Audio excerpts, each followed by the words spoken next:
بہت پرانے زمانے میں شام کے علاقے میں اللہ کے ایک عظیم پیغمبر پیدا ہوئے جن کا نام تھا حضرت ایوب علیہ السلام۔ حضرت ایوب علیہ السلام بچپن سے ہی نیک دل، رحم دل اور غریبوں کی مدد کرنے والے تھے۔ اللہ تعالیٰ نے انہیں بے شمار نعمتیں عطا فرمائی تھیں۔ وسیع زمینیں، سرسبز باغات، اناج کے کھیت اور ہزاروں مویشی۔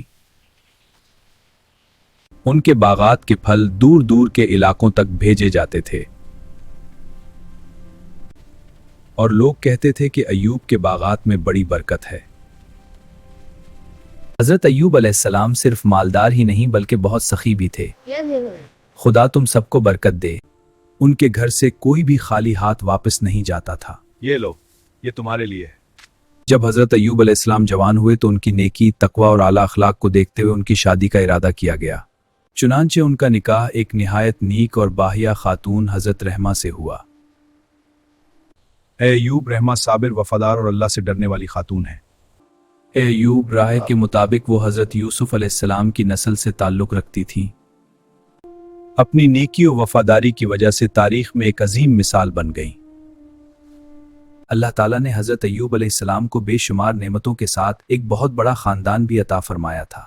روایات کے مطابق ان کے کل 48 بچے تھے۔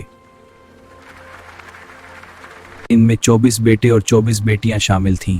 خدا کا شکر ہے کہ اس نے ہمیں اتنی بڑی اور خوشحال اولاد سے نوازا ہے۔ ان کا گھر ہمیشہ بچوں کی ہنسی اور خوشی سے گونجتا رہتا تھا۔ کچھ بچے باغات میں کھیل رہے ہوتے، کچھ صحن میں دوڑ رہے ہوتے اور کچھ اپنے والد کے ساتھ کھیتوں اور مویشیوں کے پاس چلے جاتے۔ خدا کا شکر ہے کہ ہمارے بچے اتنے خوش ہیں۔ یہ خاندان خوشحالی، محبت اور اللہ کی نعمتوں سے بھرا ہوا تھا۔ اللہ کا شکر ہے اس نعمت کے لیے۔ لیکن ابلیس کو یہی خوشحالی سب سے زیادہ برداشت نہیں ہو رہی تھی۔ لیکن یہ سب خوشحالی دیکھ کر ابلیس کے دل میں شدید حسد پیدا ہو گیا۔ ابلیس کوئی عام انسان نہیں تھا بلکہ ایک سرکش اور نافرمان مخلوق تھا جو ہمیشہ انسانوں کو گمراہ کرنے کی کوشش کرتا ہے۔ وہ حضرت ایوب علیہ السلام کی دولت، ان کے باغات، ان کے مویشی اور ان کے خوشحال خاندان کو دیکھ کر جلنے لگا۔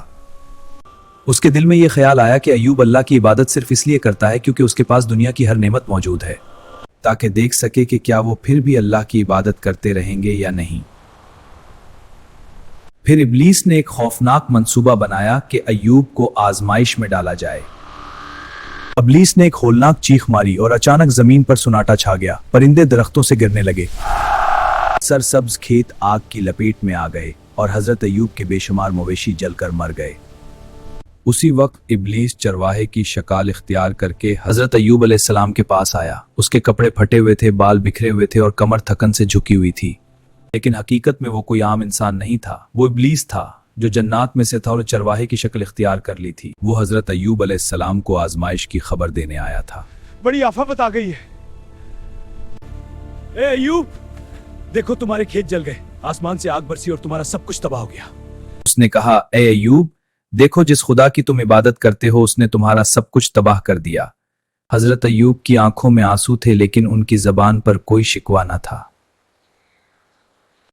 انہوں نے کہا، اے اللہ، یہ سب تیرا دیا ہوا تھا، تو نے لے لیا تو بھی میں راضی ہوں۔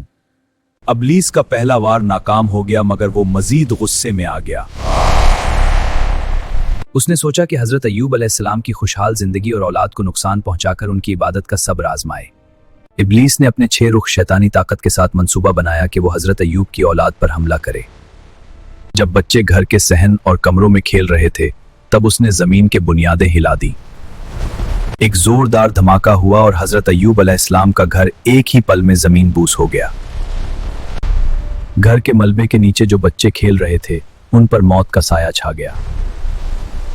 سارا گھر اور خوشی کا ماحول ختم ہو گیا اور صرف سنسنی اور خاموشی چھا گئی۔ اس گھر میں ان کے 48 بچے موجود تھے جو ملبے کے نیچے دب کر فوت ہو گئے۔ ابلیس استاد کی شکل میں آیا اور بولا، اے ایوب، تمہارے پیارے بچے اب اس دنیا میں نہیں رہے۔ حضرت ایوب نے گہری آہ بھری اور پھر سجدے میں گر گئے۔ انہوں نے کہا، اے اللہ، اب میرا دل صرف تیری عبادت کے لیے رہ گیا ہے۔ ابلیس اب غصے سے پاگل ہو چکا تھا۔